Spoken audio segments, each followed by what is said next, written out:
I'm that girl who knows when you don't face your fears, you will manifest them into your physical life for you to have to deal with them in your reality. Isn't that fun?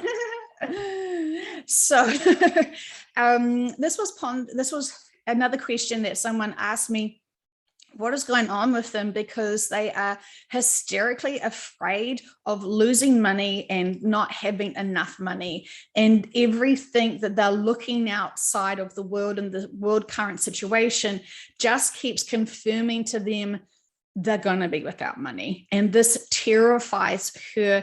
And she's not attached to the materialism, but it's about just having money. And she can't understand it because she wants to drop all her fear. She doesn't want to be in worry, but she just keeps noticing this is a huge trigger for her, and it doesn't matter. Whatever she does, she cannot overcome it. So my thoughts and feelings about this was, does she have, well, she can't have a poverty vow, because sometimes in other lifetimes we make a chastity vow or a vow of commitment and a vow of honor and obeying, a vow of protection, a whole lot of these vows that we make, and we don't actually sort of drop them. And so some of these vows we keep. I don't think it's an accident. I think it's on purpose to have this lifetime. So what's going on there? They're afraid of money. So could it be said that this is something that has happened in the past? I've had many clients who have been afraid of losing money, I should say, and this scares them deeply. And so they're super focused. They take jobs and industries and careers that don't fulfill their souls, but just so they can have money, because they feel like that gives them safety and security, even though they hate their jobs, miserable at their jobs, feel like their jobs are the real problems of why humanity is so FUCK'd, all that stuff, but they still don't mind because it gives them money in their bank accounts, which sort of seems to justify it. And so they don't really sort of catch themselves until it's really discussed and exposed with the subconscious. And the subconscious will say it very firmly that they were never supposed to be in this industry. They were supposed to do something that was their true skill sets of passion and joy, but because it came naturally to them, they dismissed it and never trusted that they would be successful in that, because they never actually saw any value in it. So they went and studied and did something else completely different to be able to attain the money that they desired.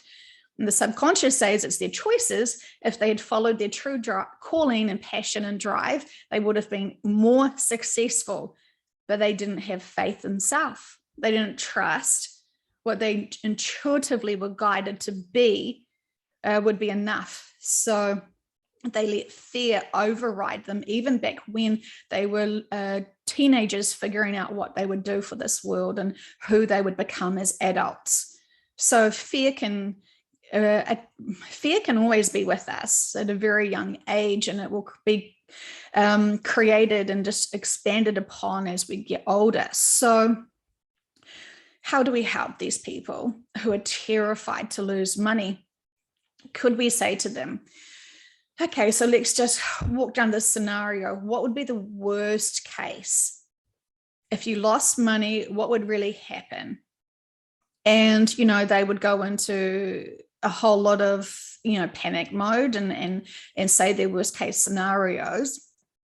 And, usually it would be, I would lose my house, I would lose my possessions.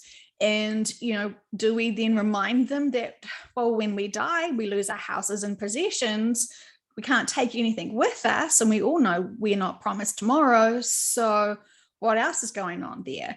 And so they have to really identify their fears. Facing fears, even though it's uncomfortable, let's talk about it and think about how you would actually navigate through it, because that's kind of the outcome. If you don't face your fears and it's something that you need to experience,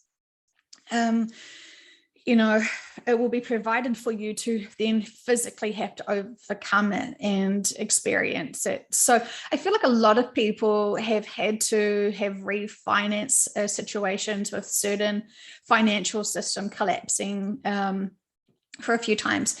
And all of that is to make people think, do I really need this big house? Do I really need these luxuries? What are my priorities here? Should I just be grateful that we have each day together and get to enjoy, the beauty of this planet and the communities that we live in, versus stockpiling a whole lot of wealth and stock and retirement money? So it's really about making them stop and think about their attachments to money. And often those people are thinking, if I had more money, I'd be happy. The money that I have doesn't give me happiness, because they still think that money creates happiness. And they're afraid that if they lose the money that they do have, they would be miserable. So they're really in this fun range of emotions. And money has done some very interesting things throughout history that has not really empowered humanity in any way, in my opinion.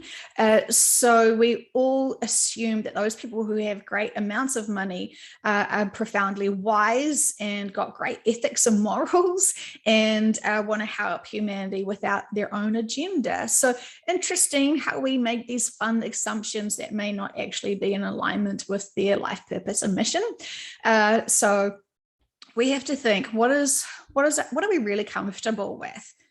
Do we really need the houses that we're in? Would we be okay living in a different affordable suburb? Are we living beyond our means, and why?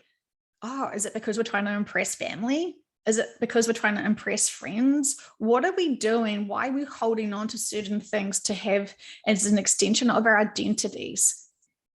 It's very interesting.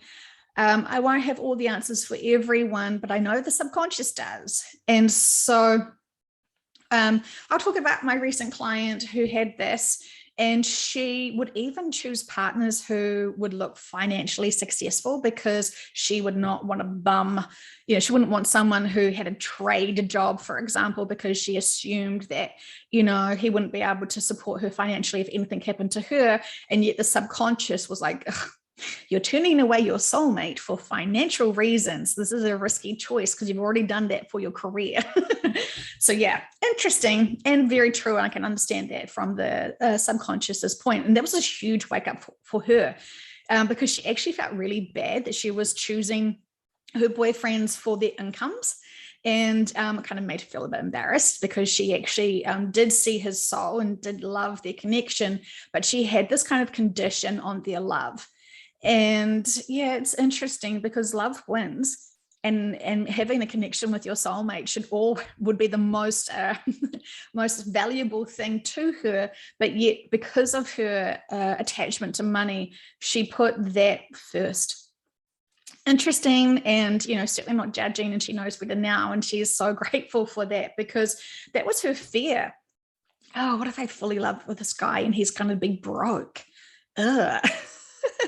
So we can laugh about it, but it is truly was truly her thought process. So anyhow, so when she discovered that she had a lifetime where she lived in I won't say the name. So she lived in this village, and her father, who was providing money for the family, he died suddenly in that lifetime, and it meant that they had to move because there was both the parents were working and her, and with the father not being able to provide his share of income, they couldn't afford their home, so they had to move to a really distant place. And she hated it. And there was a different house that had no windows. It was covered in dirt, and all she could do was clean for other people. And it really upset her, because she saw that money, having no money gives you, dirt jobs. And she hated that and got really upset, because she wasn't living the way she used to. And so when she was a bit older, then she got to choose who she wanted to marry. And of course, she wanted to marry one of the richest people she could, but she didn't love him in that lifetime. She loved the children, absolutely adored her children with him, but wasn't in love with him. And so she had a comfortable life, and she wasn't cleaning houses anymore, but she wasn't in love with her husband. And it was interesting for her to revisit that life. So This is where she's got her attachment to money, because she doesn't want to be living in a dirt house anymore, and she doesn't want to be cleaning up after other people and having real like a filthy living experience. So it was like she promised herself she would never experience that again. And so this was a really big, important thing for her to focus on this lifetime.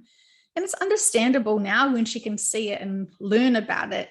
And, she's been able to relax into it now, knowing this was a trigger. This was something she was kind of, focusing on. It doesn't apply to her anymore. So when you learn these lessons about yourself, that's fantastic. And then catching yourself when you're noticing you're tripping up with your old belief systems, it's very, you'll keep getting triggered until you can really settle into it, trust. And for my clients who are terrified of losing their jobs, losing their houses, and being homeless, I will ask them, do you think that's in your life contract to be homeless? And if it is, what do you think the lessons of being homeless would look like? Is it truly the worst thing that could ever happen to you? And maybe we need to all explore this. What would be truly the worst thing that would ever happen to you? Are you afraid to think about it? And why are you afraid to think about it? Facing our fears. Brave people. Okay, so what could it be? Shall I go first? What would be, okay, so I'll say it. I'll say it without feeling into it, but maybe I have to feel into it. Would be walking along the street and all of my children running out on the road and being hit by a car, and I could see the car coming for a long time and I couldn't get them, and I would see it. That definitely is a fear. It's a big one. And yeah. And of course, my active mind could fully see it all. Gee, this is fun.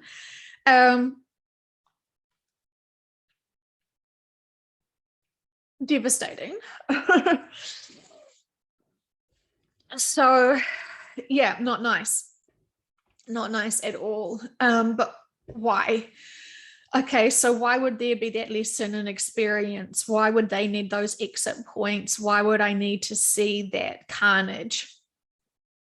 And then, how would one overcome that? Knowing that, I wouldn't be the first person that would see their children be run over and killed. I wouldn't want to even know the numbers of people that have had to experience it. The lesson of not being able to always protect your children, not being able to control your children, and not being able to choose their life contracts for them comes to mind as some of the big lessons there.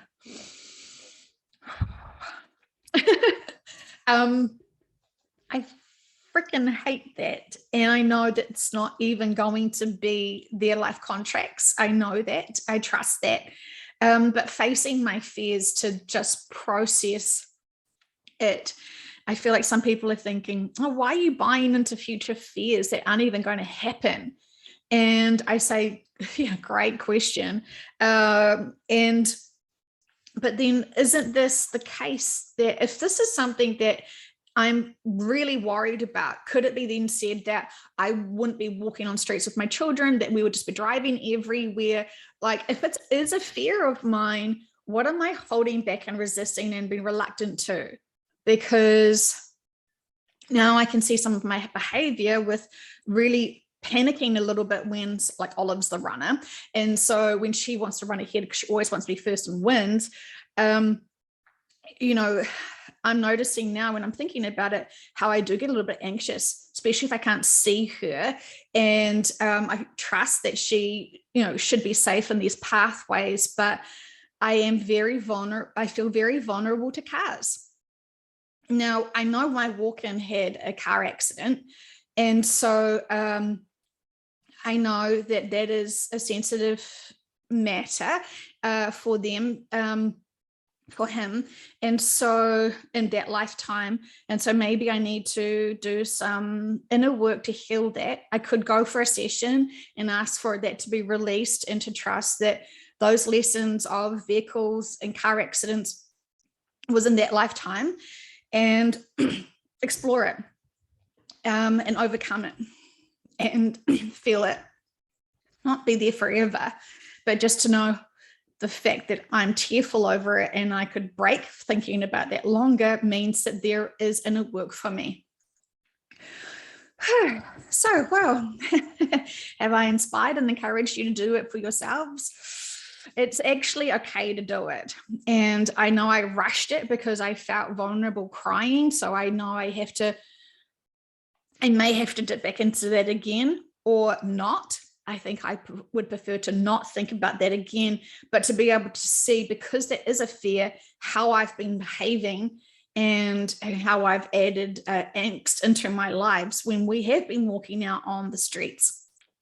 So fantastic. Yay, more inner work for me. And I will be definitely looking forward to overcoming this and trusting my teams and guides, protecting my children from these experiences, but also understanding and having to respect with much reluctance that everyone's life contracts are purposeful for them, and I must respect all life contracts, even my own children, because I don't own them. It's like I'm renting them this lifetime, but not. Anyway, I just have got a real great privilege to be able to watch them grow and explore this world, and I honor that.